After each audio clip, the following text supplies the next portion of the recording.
नमस्कार दोस्तों। यह भूतिया घटना रेहान जी के साथ घटी थी और अब आगे की कहानी मैं उन्हीं के शब्दों में जारी रखूंगी। तो चलिए बढ़ते हैं आगे कहानी की ओर। दोस्तों, मेरा नाम रेहान है। मैं 25 साल का हूँ। मैं जो आपको कहानी बताने जा रहा हूँ वो मेरे साथ घटी एक सच्ची घटना है। दोस्तों, मेरी शादी हुए अभी कुछ ही दिन हुए थे। हमें बड़े घर की ज़रूरत थी क्योंकि मेरे छोटे भाई की शादी होने वाली थी। तो हमने एक एजेंट को बोला तो उसने एक घर बताया कि वो घर मेरे परिवार के लिए बहुत सही है।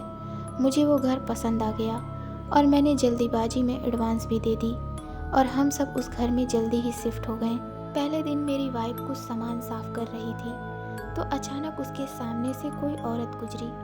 उसने समझा अम्मी है, लेकिन थोड़ी देर बाद ही अम्मी का फ़ोन आया तो उसने सोचा कि अम्मी मेरे सामने अभी छत पर गई हैं तो फ़ोन किस लिए किया होगा, और वो बिना फ़ोन उठाए छत पर चली गई और चेक करने लगी तो वहाँ कोई भी नहीं था।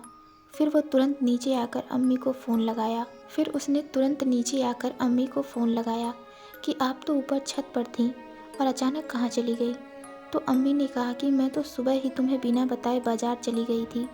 ये सब सुनकर मेरी पत्नी के पैरों तले ज़मीन खिसक गई और उसके हाथ कांपने लगे। शाम को जब मैं घर आया तो मुझे मेरी पत्नी ने सब कुछ बताया। तो मैंने कहा कि ये सब तुम्हारा सिर्फ वहम है। दूसरे दिन अम्मी रसोई में मछली साफ कर रही थी तो पीछे से किसी ने अम्मी के बालों को खींचा।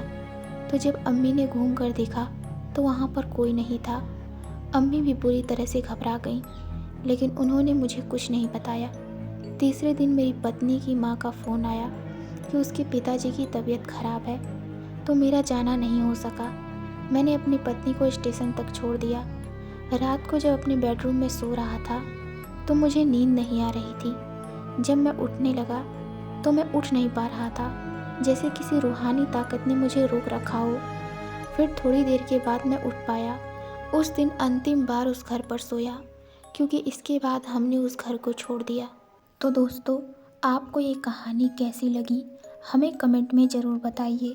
तो मिलते हैं एक नई डरावनी कहानी में। धन्यवाद।